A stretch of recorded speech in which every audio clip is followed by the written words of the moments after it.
I'm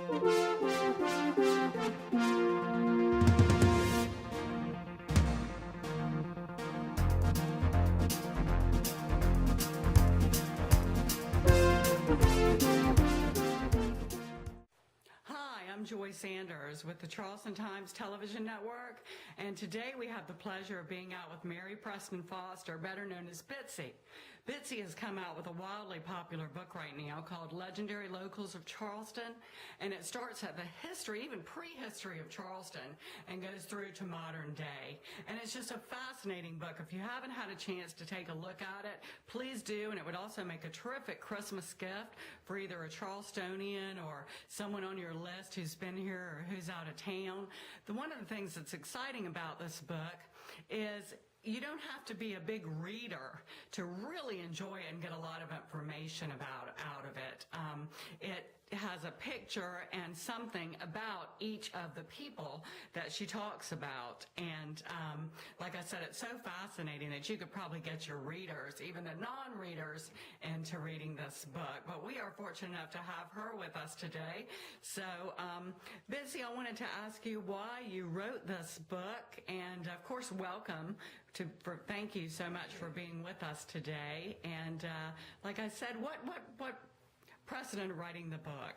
Well, I wrote a book about the houses and a walking tour book, and I did that in 2005 called Charleston, a Historic Walking Tour, because I used to be a tour guide and I got tired of walking the streets and decided to write it all down instead. However, the book about the houses left very little room to talk about the people or tell the stories. So I wanted to do the people. So I decided, called up Arcadia and said, can I do the people? And they said, certainly.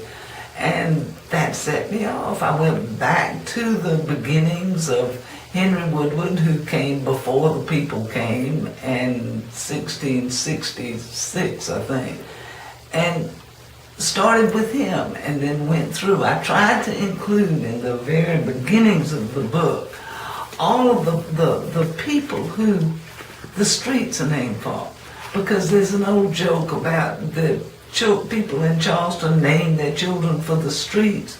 Well, that isn't really true. They name their children for their ancestors, and the streets are named for their ancestors.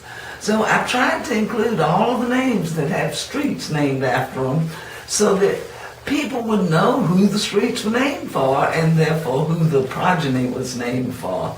And so I went back and included all of those.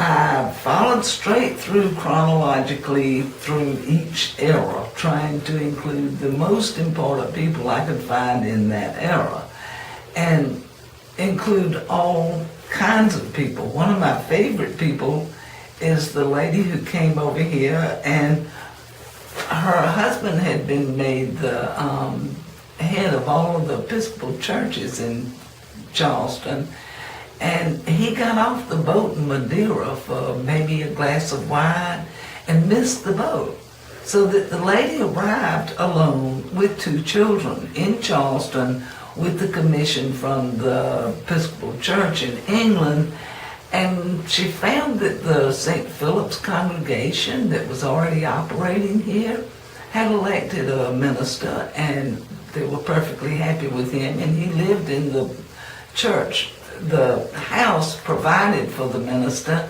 so that she had no place to live. She had no husband because he had missed the boat in Madeira.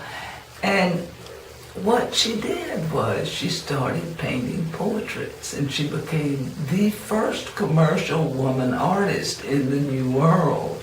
And she supported herself, her 2 children, and her husband, who eventually found his way here, with her portraiture.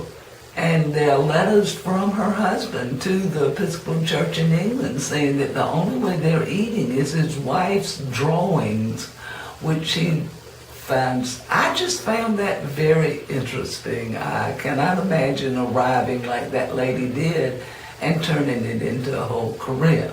Her husband died shortly after he got here, and she did not remarry. We don't know why. Probably because she didn't have a lot of faith in husbands. But she did support her family on her portraits. But that was 1700s, end of the 1600s, beginning of the 1700s. So that I moved on. I tried to find women, I tried to find minorities, I tried to find interesting people, and I did find interesting people, and there is nobody in this book that didn't carry me off in some fashion or another. There are some truly heroic people in here, and there's some just entertaining and interesting people. But then when you get to today and the people that are alive, it is way harder to select from the people who are doing really significant and important things today and decide who to include and who not to include. I stand by everybody I did choose to include. There's nobody in here that's not wonderful. However, there are an awful lot of wonderful people who I didn't have room for, who I just happened not to think of. And so I think in my mind it's going to be the book of who I left out rather than the people who were in it, because I don't second guess any of them, but I do second guess the people who were left out. And I'm thinking strongly I need a volume to include some of those really significant people. But it was fun to write. Looking up that information doing the research is just really fun for me. That's what I enjoy doing, and finding the little insignificant facts and the little thing that people might have missed and stuff like that.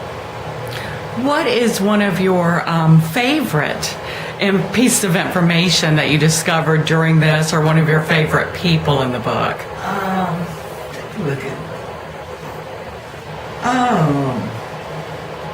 And I love the idea about doing a second volume. I think that's a marvelous idea. I love that one. I've already read that one. I need the next one. I learned a lot about the hospital strike from Mary Moultrie. I found it significant that Mary Moultrie wasn't actually... Mary Moultrie went to Washington, New York, I think it was New York, and got an LPN degree. She went to school to be designated an LPN, which was a licensed practical nurse. She came back from New York to Charleston, and they didn't have any such thing. There was no such thing as an LPN designation. So they put her in the pool with the nurses' aides. Well, she had gone to school to get above that, and she got paid the salary of a nurse's aide. And so what she was really fighting for was the designation, was recognition of the school that she had been to, and having the hospital set up the way it was, they didn't have a way to recognize that. And so unions came in and they had this big, but the one that actually did the walkout was the most pushy of them, got arrested the first day and spent the rest of the hospital strike in jail. So that she didn't get the recognition that Mary Moultrie got for being in charge of it. But, they ended up with everybody getting a raise, which I thought was a real good ending for that story, besides the civil rights implications and all that. But so she was a very interesting person who is still alive. We have somebody who was on the cover of the Rolling Stone magazine in 1960, whatever. And I thought that was pretty cool. Somebody wrote a song about him. He was on the cover after Rolling Stone. And we have John Dole's an interesting person. He is, and a wonderful painter. Yes, he is. And his pictures just carry you off. There's something really significant about that. But then as I'm flipping backwards and I get to Emmett Robinson, who he turned the Dock Street Theater and the Footlight Players into one of the most significant little theater groups in the country. And they did some of the most marvelous things, besides having the best parties that ever were held by the Dock Street theater crowd. But I think theater crowds usually have good parties anyway. We have a Nobel Prize for medicine man here whose discoveries in the field of, I don't know the word for working with blood, but the result of his research led to the discovery of Viagra. And he's on the same page with the one who discovered the cure for polio. All of these were Charleston people, y'all. We have done some very significant things.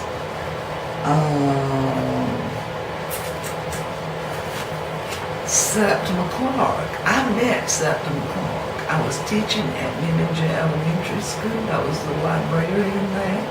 And Septima Clark came to see our school in a wheelchair. She was in her 90s. And when I was doing this book, all I could think of was, why didn't I get my picture taken with her? I talked to her. She was delightful. But one of the things Septima Clark did that I would really like to go back and study some more is when she was in on the Voting Rights Act, they were trying to get the voting rules lessened so that black people could vote. This was the height of the civil rights movement. And they had all these weird little rules about who could register to vote. And one of them was they had to be able to read and write. And one of the tricks that the pollsters did to keep the black people from voting was make them read something really weird and insignificant and hard to read. And so what Septima Clark did was set up schools all over the South that taught black people to read. And I'd like to know how she did it, because she did it successfully. And we need to use her methods to teach people to read now, because the schools are having trouble teaching people to read. Septima Clark had it figured out in 1960, whatever. And that was good. And writers. We have some of the most wondrous writers in Charleston. This is Josephine Pinckney, who wrote 2 O'Clock Dinner, which is it describes Charleston society as it was in her day. We have Elizabeth O'Neill Verner, who wrote books and did paintings and drawings of Charleston. One of the things I found was that all the writers, artists, poets, born and raised in Charleston, they painted Charleston, they wrote about Charleston. Charleston was the center. The scholars wrote histories of Charleston. It was like Charleston was what they were trying to explain to the world, and how they wanted the whole world to understand Charleston from their point of view, which makes Charleston history really interesting. So happy that you've been here with us today. And y'all, the book is really a must-read. Don't forget Legendary Locals of Charleston. Put it on your Christmas list, because you're going to have to read it yourself. If nothing else, pick it up for yourself. I'm Joy Sanders, and we want to thank you so much for being here today. And thank you to Bitsy for being here with us. We hope you all have a wonderful holiday season, and we'll see you real soon. Thank you so much for watching the Charleston Times Television Network. Thank you. Thank you. The most interesting people in the book is David Farrar, that I failed to mention. He's our local tour guide, book writer, videographer. He started the Charleston Times. He's an entrepreneur genius. And one of his sayings is that history doesn't repeat itself, but it certainly does rhyme. Don't forget that, because he's right.